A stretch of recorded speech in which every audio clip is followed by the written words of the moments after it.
Vitamins.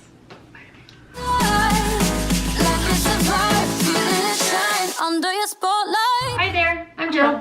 I'm Sam. We are back with vitamins. Yes, so. All right, so this is a hot topic. If you search for fertility vitamins, you're going to find tons of videos on it. Ours are very specific to fertility clinic and us. And we both have low ovarian reserve, or AMH, anti-malarial hormone. And so this is kind of targeted at that and the response that they've seen on me, at least so far. So check with your doctor before taking any of these. This is just what our doctor told us to do from our fertility clinic. So. For those who do not know what low AMH or low ovarian reserve means, it just means that your response during stimulation is not going to be that of a normal response with several follicles when doing IVF or even IUI with medication. So, and that's because of a decreased amount of eggs is what they believe AMH measures. They believe it's something that's produced from the eggs in your ovarian reserve. And if you have low AMH, it correlates to less eggs. At least that's what they believe. It's a newer number. There's not a lot of long-term research on it. But that's what it points to. So, and we both happen to be blessed enough to have low AMH. We're a terrible lesbian couple. Yeah, I have a 0.33 ovarian AMH number. And what is yours? I don't remember. 0.2, I think. It's higher than that, but lower than hers is. Yeah. So anyways, like Sam said, these are specific to our fertility needs. But a lot of these are those that are suggested for a lot of fertility needs. So definitely check with your doctor first, but we're going to give you the information that we got from our fertility clinic. Yes. So I have my message from my doctor, and after I got this, Jill asked them, should I be taking the same thing? And they said, yeah, take exactly what we recommended to Sam. That's what you should take as well. So the first thing on the list is the prenatal vitamin. So we get ours from Costco because I have looked at the price at Target and Amazon, at Walgreens, at Vitamin, you know, all the different vitamin shops, and Costco blows all the other prices out of the water. So, and then every other month I feel like they do a sale where it's like $5 off the price. So we typically buy a few of them. So this it's the Prenatal Multivitamin with DHA. So we use the Nature Made one because you take one pill. Some of them I tried and they require like 4 or 6 pills, and I'm not interested. Do you see all this? I'm not interested in doing more than Some of these we have to take multiple, so. Yeah, so we do one of these a day. They're big. They are a horse pill. But, there you go. But they're easy, and we don't have any adverse side effects from them, so. No. And that was the very first thing that the doctor suggested. If you're not taking one and you want to have a baby in the next 5 or 10 years, take one. That's what I've always been told by my doctors. It's great for the hair, great for the nails. Yep. Why not? My hair's very long and pretty healthy.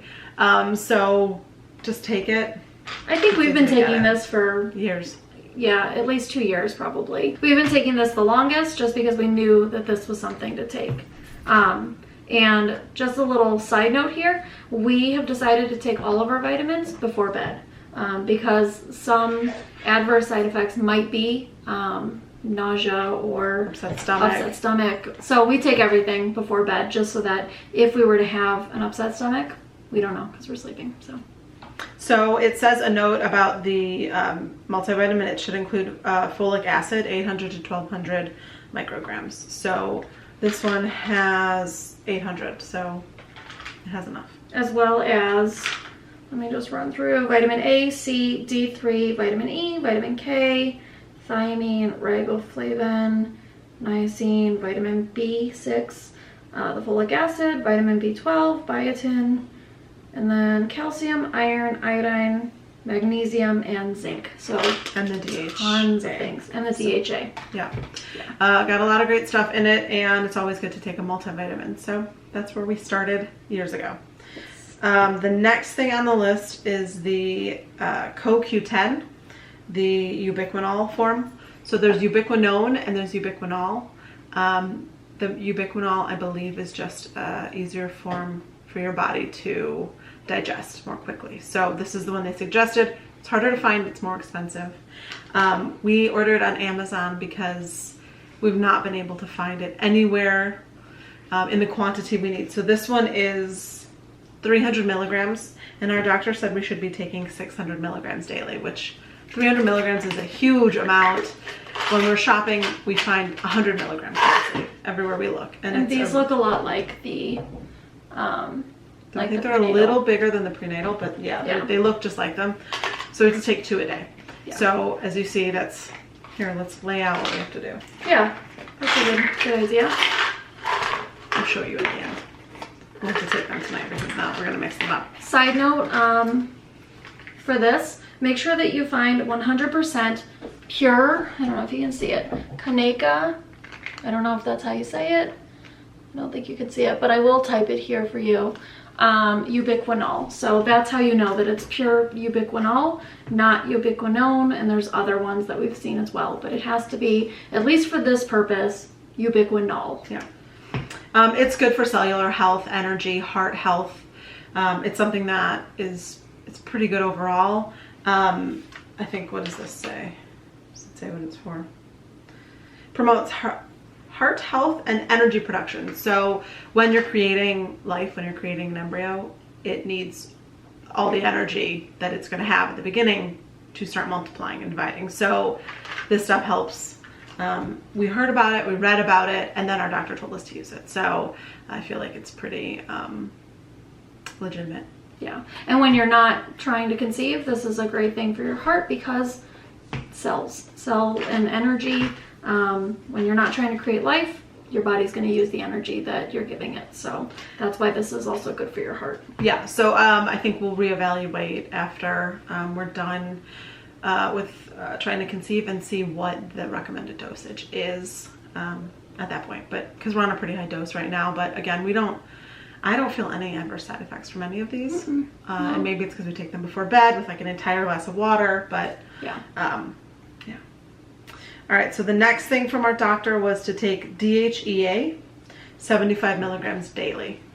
So this is not a vitamin. It's worth noting this is a hormone. And it says it's a mood and stress hormone. It promotes balanced hormone levels that decline with age, and it supports a healthy mood. I've read that it really aids in egg, I don't know if I would call it production or release for people with low ovarian reserve. Suggestion. It suggests to your body to basically pull up more eggs ready to develop and do what you need with. Yeah, release when, like, especially for IVF. So IVF, they're trying to get as many follicles with eggs to produce, stimulate, grow, and then release. So with 2 women who don't necessarily have a lot of follicles with our low AMH, this suggests to our body to get those follicles ready to go. It's worth noting because this is a hormone. It's not something you want to be taking if it's not been recommended to you. It's an over-the-counter medication that you can take, but I've read studies where it can cause, it has, I don't know if it has testosterone in it or it has something to do with that. So it can cause like facial hair and things like that. So it's not something that you want to be on just for the fun of it or for your health if you're not trying to conceive and your doctor doesn't recommend it. So that's a little warning there. This is one of them that you absolutely need to check with your doctor before just taking, even though you can get it over the counter. Yeah, so, and we're also taking 3 of these per day. So these. Oh yeah.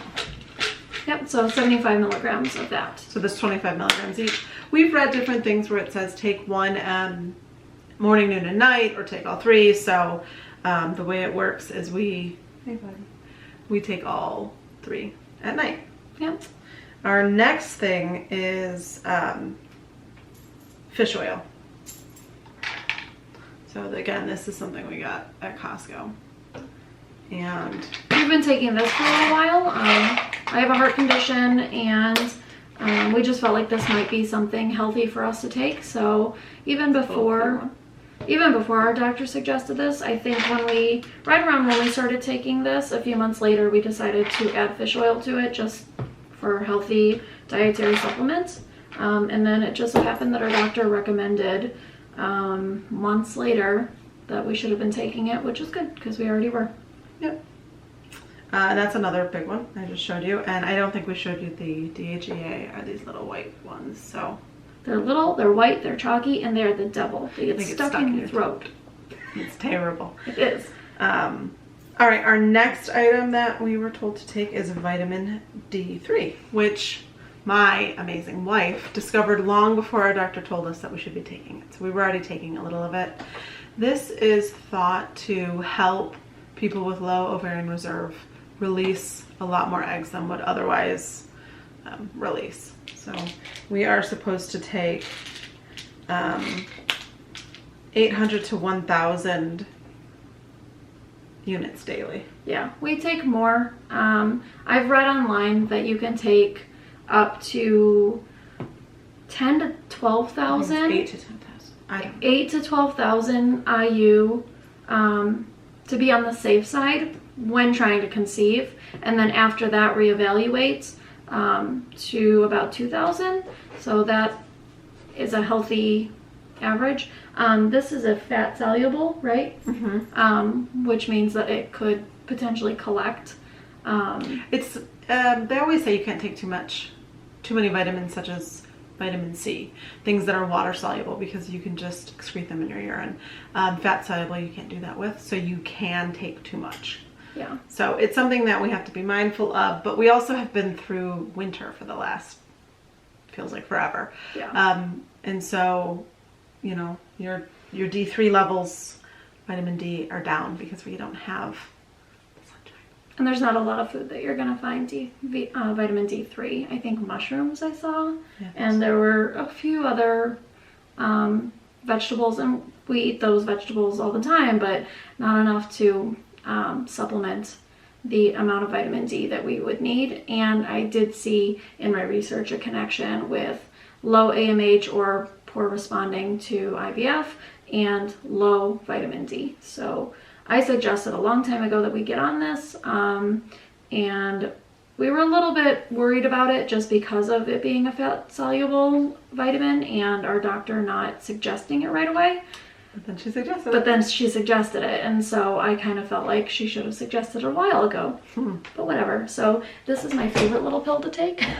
If you can have a favorite pill to take, it is the tiniest little gel cap, and like you can't even feel it. So that is an easy one to take. And yes, it's 5,000 IU, which is a little bit more, but for right now, that's safe. And then once we are done trying to conceive or done with IVF in general, then we'll reevaluate that. Yep.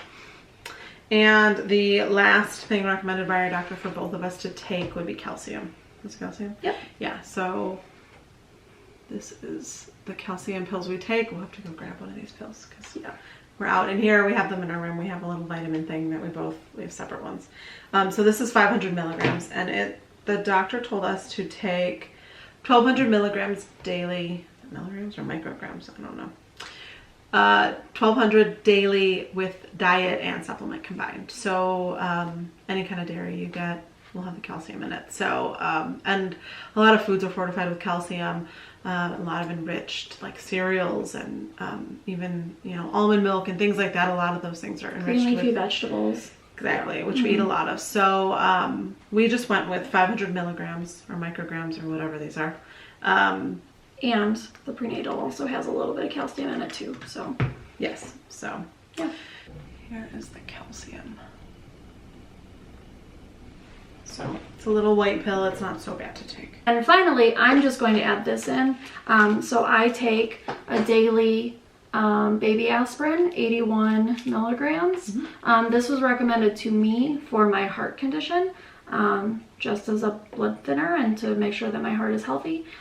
This can also be something that some doctors suggest during trying to conceive if you have a history of miscarriages. It could be a blood clotting issue, but also throughout the, I think, egg retrieval process.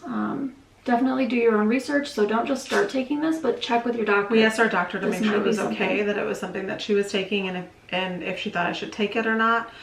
She said it was absolutely great for Jill to take, and she wanted her to continue taking it. And for me, she said I could. She said there's some research on there, but she didn't feel it was going to make an impact either way for me. So some of the research I saw said that it could help in implantation when you are doing an IUI or a transfer, and some said that it had the opposite effect, that it could not let it stick. So I don't know, I have to take it for my heart, so I will continue to take it unless the doctor tells me not to, but Sam is not taking it, and that's okay. So Sam's vitamins and Jill's vitamins. Just one more. Well, those are the vitamins we take. Thanks for checking them out with us. Let us know if you have any questions. Yeah, leave a comment down below if you have any questions, or if you take these vitamins and what you think. If you have any adverse side effects. Or if you take anything different, what your doctor said. We're always interested to learn more. Yeah, and like this video if you liked it. And subscribe. Thanks. Bye.